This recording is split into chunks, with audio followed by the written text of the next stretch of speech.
بسم اللہ الرحمن الرحیم۔ السلام علیکم۔ اس دن موسم ابر آلود تھا، ساتھ ٹھنڈی ٹھنڈی ہوا چل رہی تھی۔ کسی وقت بھی بارش شروع ہو جانے والی تھی۔ سلطان کا دربار آج بھی لگا ہوا تھا اور معمول کے مطابق کھچا کھچ بھرا ہوا تھا۔ سلطان تخت پر بیٹھے تمام لوگوں کی شکایات سن رہے تھے اور لوگوں کو ان کا حل تلاش کر کے دے رہے تھے۔ یہ سلسلہ صبح سے جاری تھا۔ دربار میں شکایت لے کر آنے والوں میں زیادہ تر تعداد عورتوں کی تھی۔ سلطان کے لیے یہ کوئی نئی بات نہ تھی۔ وہ روزانہ ایسی سینکڑوں شکایات سنتے تھے، پھر ان کا فیصلہ کرتے تھے اور لوگوں کو انصاف فراہم کرتے تھے۔ سلطان کو اب عادت ہو چکی تھی روزانہ ایسے مسائل سننے کی، اس لیے زیادہ تر مسائل تو وہ چٹکی بجاتے ہی حل کر دیا کرتے تھے۔ ہاں، کبھی اگر کچھ نئی اور انوکھی شکایت آ جاتی تو اس کے لیے سلطان تھوڑا وقت لیتے تھے، وہ بھی اس لیے تاکہ تصویر کے دونوں طرف نظر ثانی کر لی جائے، کہیں تصویر کا ایک ہی رخ دیکھ کر فیصلہ کرنے سے کوئی ناانصافی نہ ہو جائے۔ سلطان کوئی بھی فیصلہ کرنے میں انتہائی احتیاط برتتے تھے۔ وہ ایک ایک مسئلے کو باغور سنتے تھے اور ہر ایک چھوٹے سے چھوٹے پہلو پر نظر ثانی کر کے فیصلہ کیا کرتے تھے۔ تبھی تو سبھی سلطان کے انصاف سے مطمئن تھے۔ سلطان کے انصاف کا بول بالا دور دور تک، جو بھی سلطان کے دربار میں شکایت لے کر آتا تھا وہ انصاف لیے بنا کبھی بھی واپس نہ گیا تھا۔ سلطان اپنا زیادہ تر وقت رعایا کی شکایات اور مسائل سننے میں صرف کیا کرتے تھے۔ اس دن بھی دوپہر کے 3 بج چکے تھے۔ سلطان کا وزیر کئی مرتبہ آ کر انہیں کھانے کے لیے کہہ چکا تھا، مگر سلطان شکایات سننے میں اس قدر مصروف تھے کہ انہیں کھانے پینے کا ہوش بھی نہ رہا تھا۔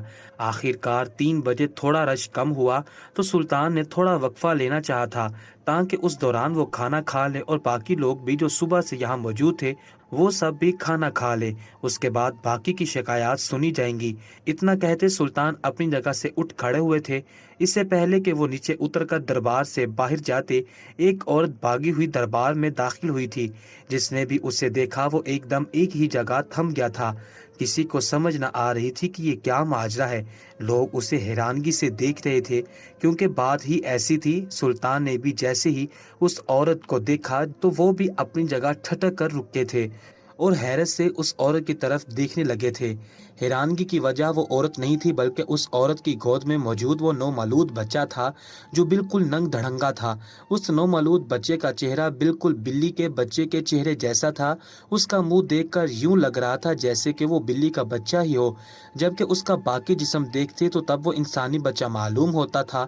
سب لوگ حیران ہوتے ہوئے اسے دیکھ رہے تھے کیونکہ بچے کا چہرہ بلی کے بچے جیسا ہونا ہی سب کے لیے باعث حیرت تھا۔ آج سے پہلے کبھی ایسا نہ ہوا تھا کہ کسی کا بچہ یوں آدھا انسان اور آدھا جانور ہو۔ وہ عورت چلتی ہوئی سلطان کے سامنے آن ٹھہری تھی اور زاروں قطار رو رہی تھی۔ سلطان نے اسے مخاطب کیا اور کہنے لگے، اے عورت، یہ سب کیا ہے؟ یہ بچہ کس کا ہے؟ اس بچے کو کیا ہوا ہے؟ یہ آدھا انسان اور آدھا جانور کیوں ہے؟ اس پر وہ عورت سلطان کی طرف دیکھ کر کہنے لگی، سلطان محترم، یہی تو میں آپ سے پوچھنے آئی ہوں کہ یہ ایسا کیوں ہے؟ سلطان، مجھے انصاف چاہیے، مجھے بتائیے کہ میرا بچہ ایسا کیوں ہے؟ اس عورت نے روتے روتے سلطان سے کہا کہ سلطان، میرا گھر بچا لیجئے۔ میرے شوہر نے مجھ پر الزام لگایا ہے کہ میں جانوروں سے تعلق رکھتی ہوں، اس لیے میرا بچہ اس طرح کا پیدا ہوا ہے۔ سلطان، اس نے مجھ پر بدکاری کا الزام لگایا ہے۔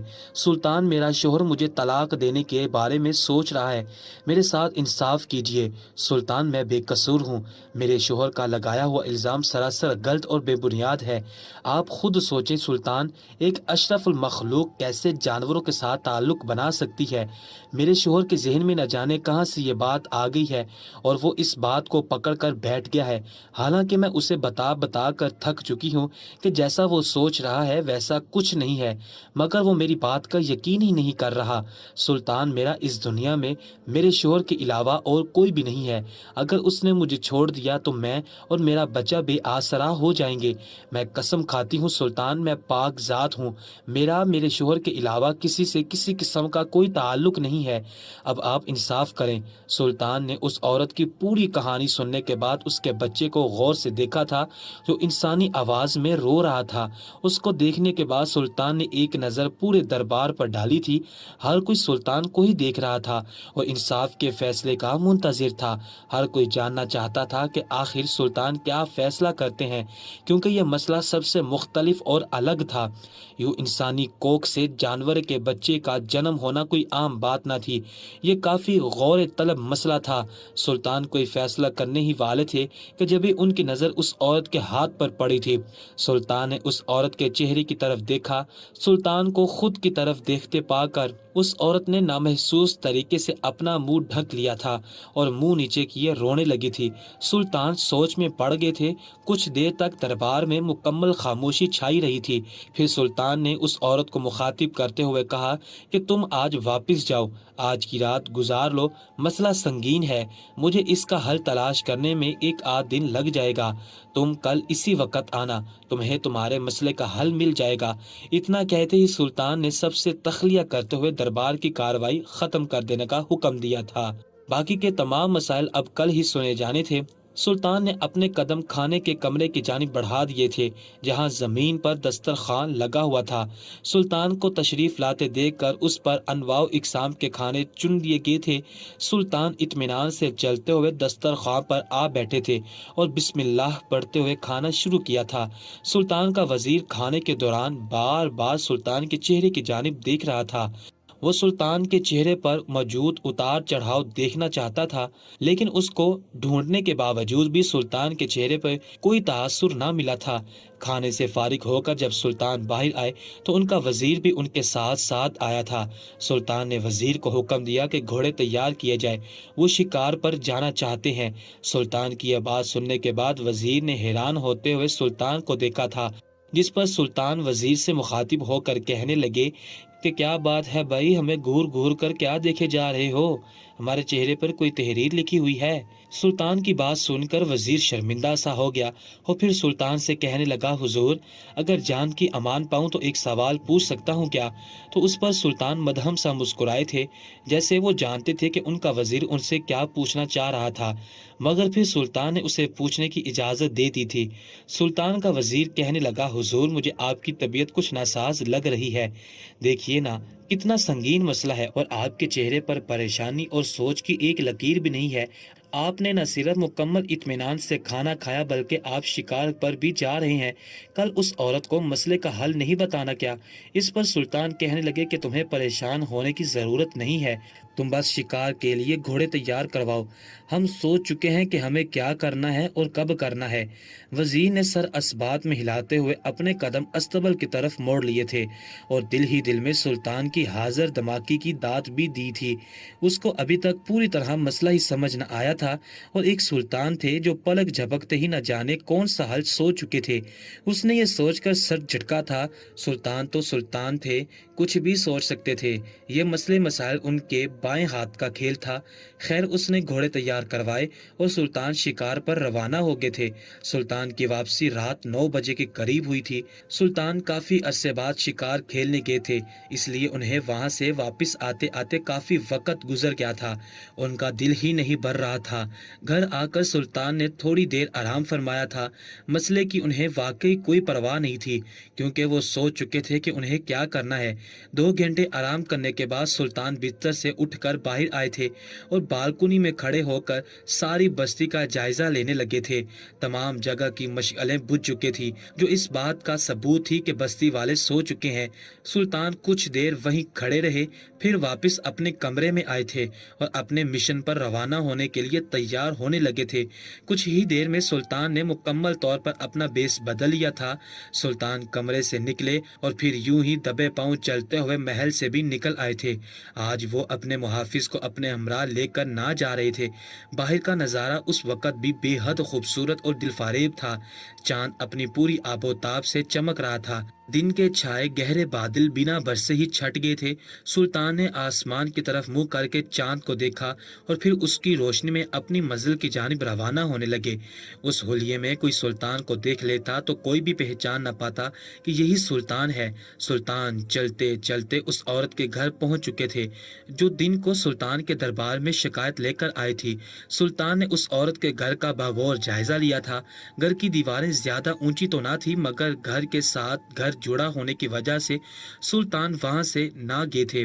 चलते चलते सुल्तान घर की पिछली जानिब आगे थे, जहां कदरे कोने में लकड़ी का एक फाटक लगा हुआ था।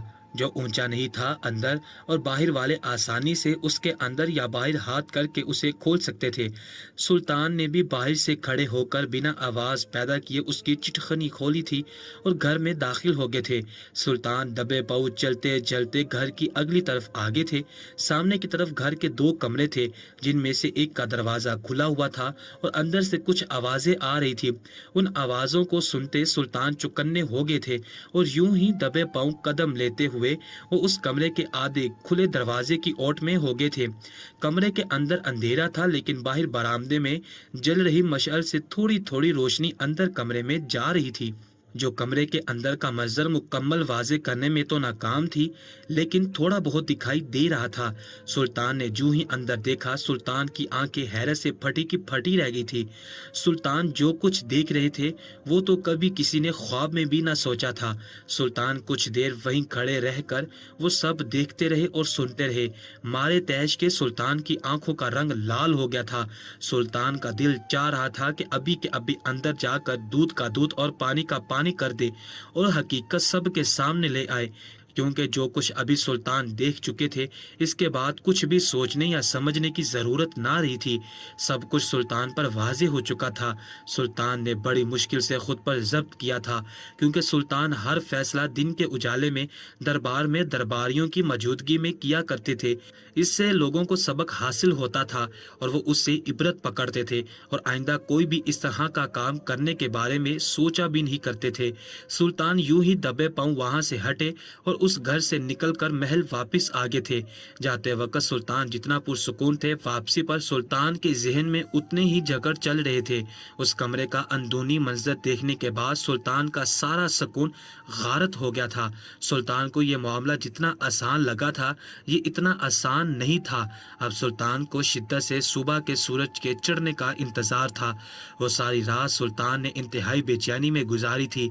अगली सुबह जब सुल्तान दरबार में गए थे, तब भी कल ही की तरह लोगों का रश लगा हुआ था, लेकिन सुल्तान ने हुक्म दे दिया कि आज वो किसी की शिकायत नहीं सुनेंगे। जिस किसी ने भी जो भी शिकायत करनी है वो कल आए। कल का दिन लोगों के लिए आम कर दिया गया था। सुल्तान का वजीर हैरान परेशान सा सुल्तान के साथ खड़ा मामला समझने की कोशिश कर रहा था। सुल्तान ने दरबार भी बर्खास्त कर दिया था, लेकिन फिर भी दरबार में मौजूद थे। वो सोच में पड़ गया था कि आखिर सुल्तान को आज क्या हो गया है। सुल्तान ने आज से पहले तो कभी ऐसा ना किया था कि दरबार में मौजूद होते हुए लोगों की शिकायत सुनने से इनकार किया हो। सुल्तान को जिस दिन किसी मजबूरी के तहत शिकायत ना सुननी होती तो वो उस दिन दरबार में ही ना आते थे। लेकिन फिर कुछ देर बाद वजीर को समझ आ गई थी कि सुल्तान ने आज दरबार क्यों बर्खास्त किया है। सुल्तान को उस औरत के आने का इंतजार था। आज वो सिर्फ उसकी सुनना चाहते थे और सिर्फ उसी का फैसला ही करना चाहते थे, लेकिन वो औरत थी कि आ ही नहीं रही थी। सुल्तान ने मगरिब तक उसका इंतजार करते रहे, मगर वो औरत ना आई थी। सुल्तान को उसके ना आने पर बहुत गुस्सा आया था, लेकिन साथ ही साथ उन्हें उसकी फिक्र भी हुई थी कि कहीं उसके शौहर ने उसके साथ कुछ कर न दिया हो। इस बात को मालूम करने के लिए सुल्तान ने अपने खबरी उसके घर की तरफ भेजे थे, ताकि वो घूम फिर कर उसकी इत्तला लेकर आए। महज आधे घंटे के बाद ही सुल्तान के खबरी वापस आ गए थे। उन्होंने सुल्तान को इत्तला दी कि वह औरत सही सलामत है और ठीक ठाक अपने घर में मौजूद है। इस वक्त उसका शौहर घर पर नहीं है। ये सुनते ही सुल्तान अपने कमरे में चले गए थे। फिर जूं ही मगरिब ढली, सुल्तान एक फकीर का भेस लिए महल से निकले थे और उस औरत के दरवाजे पर जाकर दस्तक दी थी। दरवाजा एक 4 साल के बच्चे ने खोला था। जो ही दरवाजा खुला, सामने का मंजर देखते ही सुल्तान अपनी जगह साकित रह गए थे।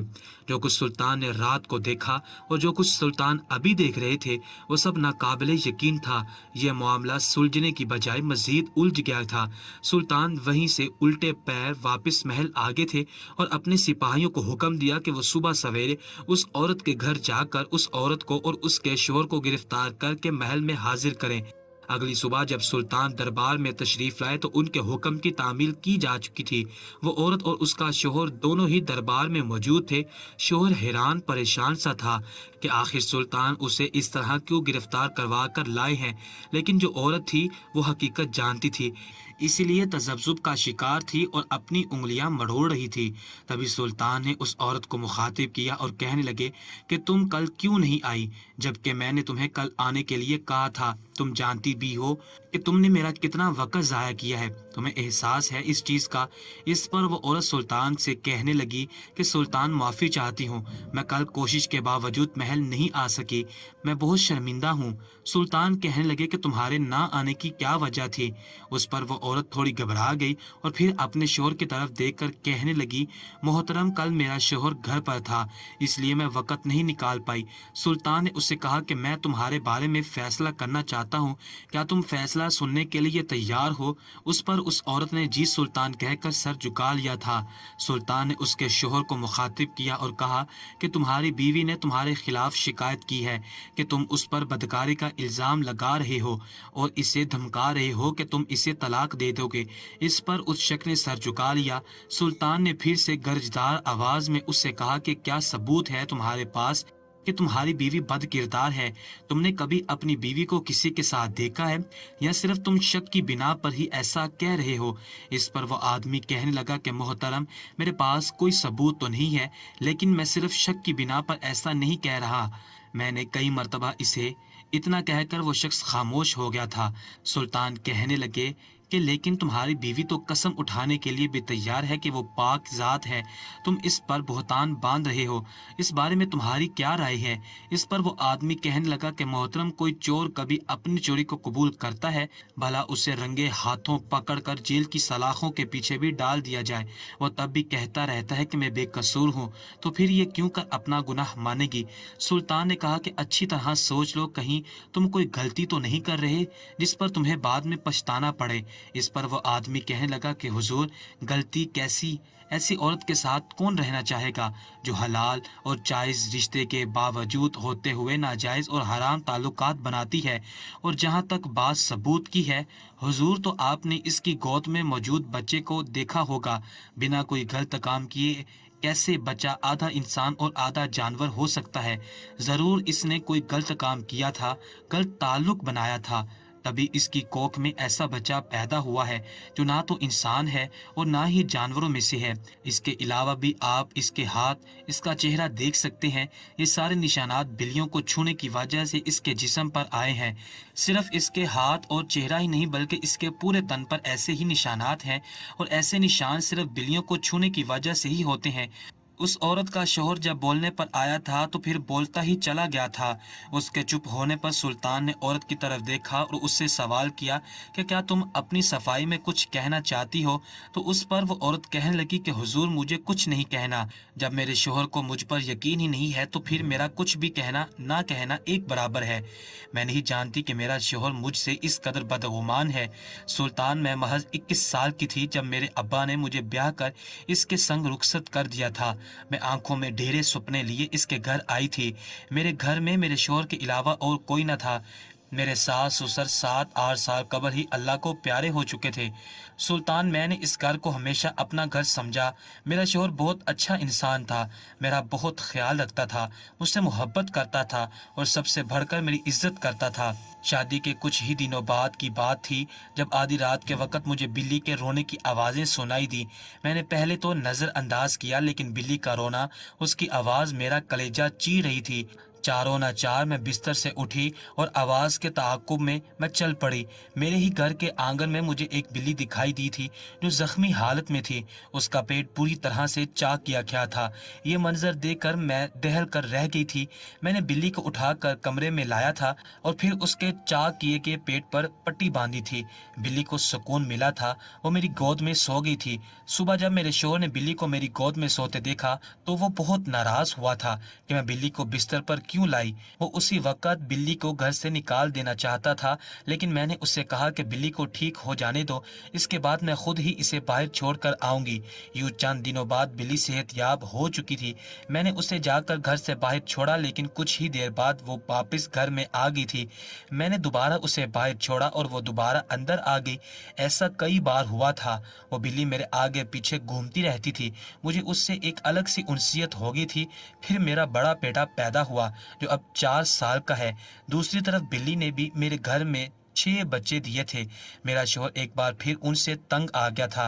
पहले तो सिर्फ एक बिल्ली थी, लेकिन अब मेरे पीछे बिल्लियों की पूरी लाइन होती थी, जिन्हें देखकर मेरा शौहर जलजला उठता था। कई बार उन्हें बाहर निकालने की कोशिश कर चुकी थी, लेकिन वो हर मर्तबा ही वापस आ जाते थे। एक दिन मैं सो रही थी जब बिल्ली मेरे पास आकर जोर जोर से रोने लगी और साथ ही मेरे पैर चाटने लगी। मैंने उठकर देखा था, उन तमाम की आंखों में आंसू थे। मुझे उनके रोने की वजह समझ न आई थी। मैं उठकर बाहर आ गई, वो मेरे साथ साथ ही थी। तभी मैंने उनकी गिनती की तो मुझे 6 की बजाय सिर्फ 5 ही थी।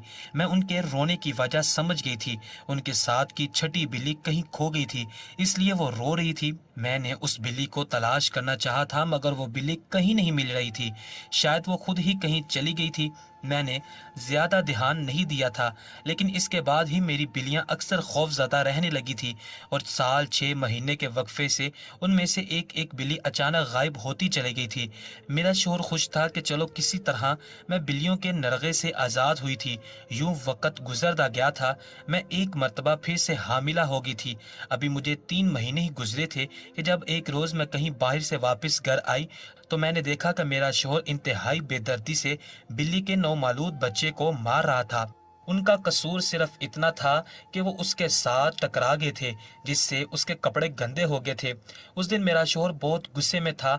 मैंने आगे बढ़कर बिल्ली के बच्चों को उसके चंगुल से छुड़वाना चाहा था, मगर मेरे शौहर ने उन्हें आज़ाद न किया था, बल्कि उसने मेरे सामने बिल्ली के नन्हे नन्हे बच्चों की गर्दनें मरोड़कर उन्हें मार दिया था।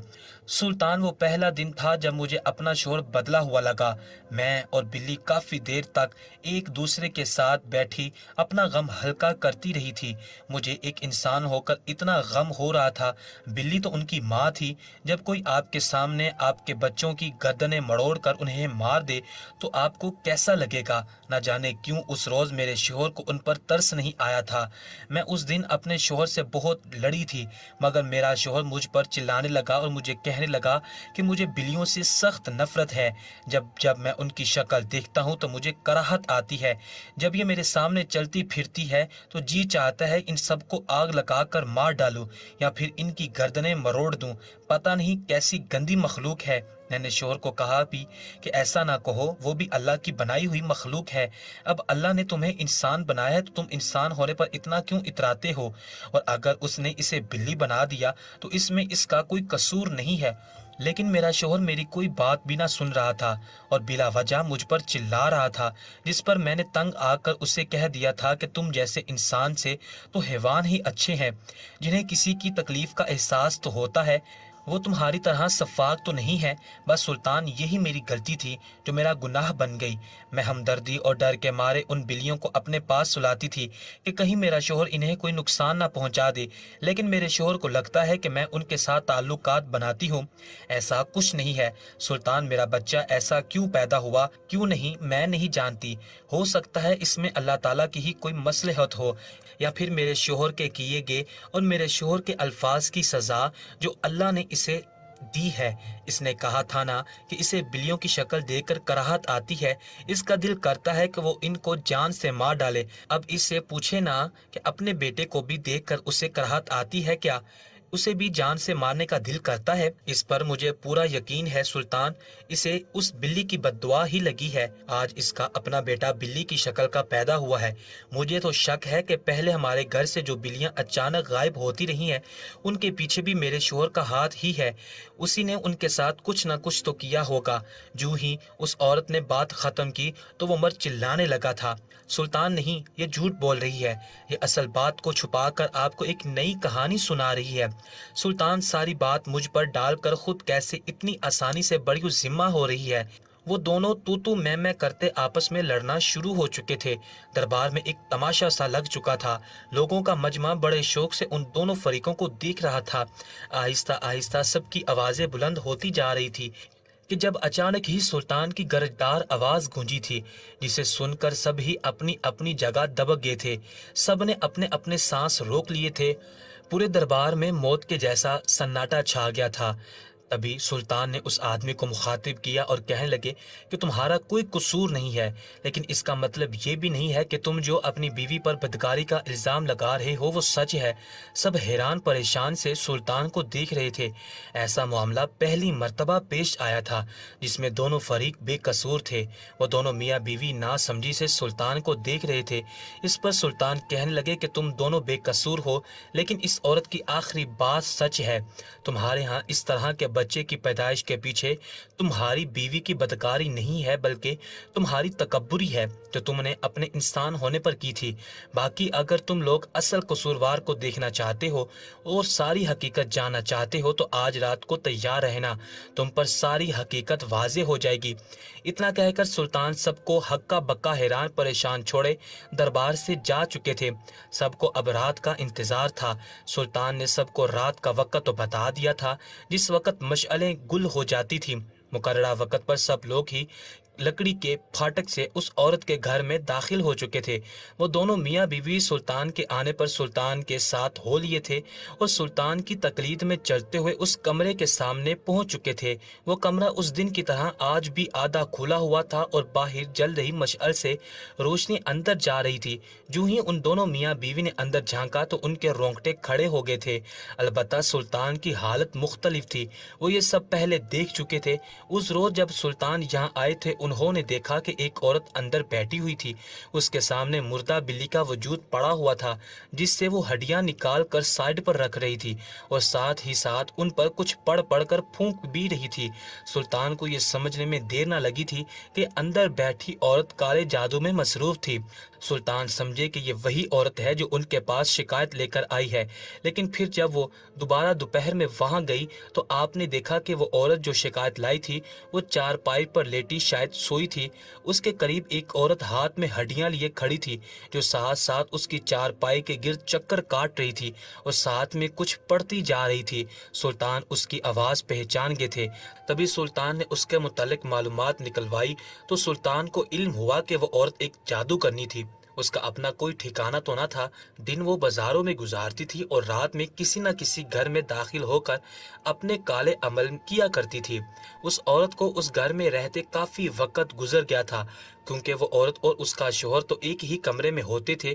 دوسرا کمرہ تو انہوں نے فالتو سامان کے لیے رکھا ہوا تھا اور اسی چیز کا فائدہ اس جادو کرنی عورت نے اٹھایا تھا اور وہ وہاں اپنی رہائش رکھ لی تھی اور اب کچھ مزید بڑا عمل کرنے جا رہی تھی جس کے لیے اسے بلی اور انسان دونوں کی ضرورت تھی۔ تبھی اس نے اپنا جادو اس گھر کے مکینوں پر کرنا شروع کر دیا تھا، جس نتیجے میں اس عورت کے پیٹ میں سے اس طرح کے عجیب و غریب بچے نے جنم لیا تھا۔ آج سب نے اسے اپنی آنکھوں سے دیکھ لیا تھا۔ وہ عورت نہ جانے کتنے عرصے سے اس کام میں ملوث تھی اور نہ جانے کتنے جانوں کو ضائع کر چکی تھی۔ سلطان کے حکم پر سپاہیوں نے فوری اس عورت کو گرفتار کر کے زندان خانے میں ڈال دیا تھا، جہاں اب وہ اپنی باقی کی پوری زندگی گزارنے والی تھی۔ سب کو اپنے سوالوں کے جواب مل گئے تھے۔ سلطان نے سلطنت میں اعلان کروایا کہ کوئی بھی بے زبان جانوروں کے ساتھ بلا وجہ ناروا سلوک نہیں کرے گا۔ اگر کسی نے ایسا کیا تو اسے سخت سے سخت سزا دی جائے گی۔ سلطان نے اس مرد اور عورت سے کہا کہ دعا تقدیر بدل دیتی ہے۔ تم لوگ بھی یقین کامل کے ساتھ اپنے بچے کے لیے دعا مانگو، اللہ سب بہتر کرے گا۔ اور پھر واقعی ایسا ہی ہوا تھا۔ جوں جوں وہ بچہ بڑا ہوتا گیا، خدا کی قدرت ویسے ویسے اس بچے کی شکل انسانوں جیسی ہو گئی تھی۔